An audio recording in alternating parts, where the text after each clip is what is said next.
উম্মে জামিল এমন একজন মহিলা ছিলেন যে তার নাম শুনলেই শয়তানও কাঁপতে শুরু করত এবং সে এতটাই খারাপ ছিল যে সেই একমাত্র মহিলা যার সম্পর্কে পবিত্র কুরআন নিজেই বলে যে সে জাহান্নামে যাবে। সে এতটাই খারাপ ছিল যে তাকে জাহান্নামের মা বলা হতো।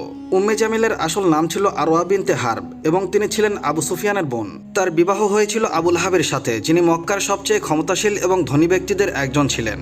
তারা দুজনেই তাদের সম্পদ এবং মর্যাদা নিয়ে গর্ব করত, কিন্তু তাদের মন অহংকার আর ঘৃণায় ভরা ছিল, বিশেষ করে রাসূলুল্লাহ সাল্লাল্লাহু আলাইহি ওয়াসাল্লামের প্রতি। যখন রাসূলুল্লাহ সাল্লাল্লাহু আলাইহি ওয়াসাল্লাম মানুষকে ইসলামের দাওয়াত দেন, তখন সর্বপ্রথম আবু লাহাব ও উম্মে জামিল প্রথমে আপনাকে উপহাস করেন।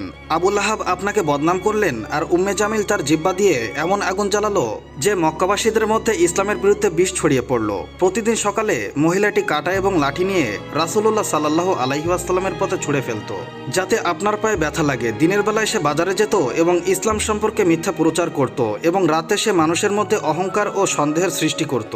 তার জিহ্বা তরোয়ারের চেয়েও ধারালো ছিল, যা কারোর বিশ্বাসকে কেটে ফেলতে সক্ষম ছিল। বলা হয় যে যখনই মক্কার কোনো ব্যক্তি রাসূলুল্লাহ সাল্লাল্লাহু আলাইহি ওয়াসাল্লামের কাছে ইসলামের বাণী শুনতে যেত, উম্মে জামিল তার বাড়িতে গিয়ে তার স্ত্রী ও সন্তানদের বিভ্রান্ত করত। তোমার স্বামী মুহাম্মাদের জাদুতে আক্রান্ত হয়েছে, এই ধরনের কথা বলে সে ঘরে ঘরে বিবাদ সৃষ্টি করত এবং মানুষের মনে সন্দেহের বীজ বপন করত। এর চেয়ে অপমানজনক কাজ আর কি হতে পারে যে একজন মহিলা তার পুরো জীবন কেবল ঘৃণা ছড়িয়ে দিয়েই কাটিয়ে দেয়।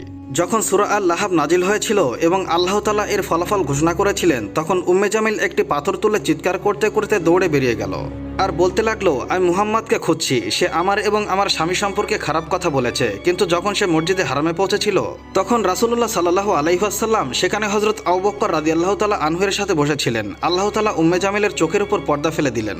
সে আপনার সামনে দিয়ে চলে গেল কিন্তু দেখতে পেল না। সেই মুহূর্তে হযরত আবু বকর অবাক হয়ে বললেন, হে আল্লাহর রাসূল, সে তো আপনার সামনে দিয়ে গেল কিন্তু আপনাকে দেখতে পেল না। রাসূলুল্লাহ সাল্লাল্লাহু আলাইহি ওয়াসাল্লাম মুস্কি হেসে বললেন, আবু বকর, আল্লাহ তাআলা তার আর আমার মাঝে পর্দা ফেলে দিয়েছেন। এভাবে আল্লাহ তার রাসূলকে তার নিরাপত্তা দিয়েছেন। আর উম্মে জামিল তার ঘৃণায় অন্ধ হয়ে পিছু ফিরে গেল। অবশেষে যখন আবু লাহাব বদরের পরে ইসলাম বিজয়ের সংবাদ শুনতে পেল, তখন তিনি শোক ও ক্রোধে মারা গেলেন। উম্মে জামিলও কিছুদিন পর মর্মান্তিকভাবে মারা যান। লোকেরা বলতে লাগলো যে তার মুখ আগুনে পুড়ে গিয়েছিল এবং তার গলায় ঠিক সেভাবে দড়ি পেঁচানো ছিল, যেমনটি আল্লাহ তাআলা সূরা আল লাহাবে বর্ণনা করেছেন। কুরআনে বলা হয়েছে যে আবু লাহাব আগুনে যাবে এবং তার স্ত্রী যে ঘৃণার লাঠি বহন করত, তার গলায় খেজুরের পাতার দড়ির ফাঁস থাকবে। অর্থাৎ উম্মে জামিল তার অহংকার, ঘৃণা এবং অশান্তির কারণে জাহান্নামের মা হয়ে উঠবে।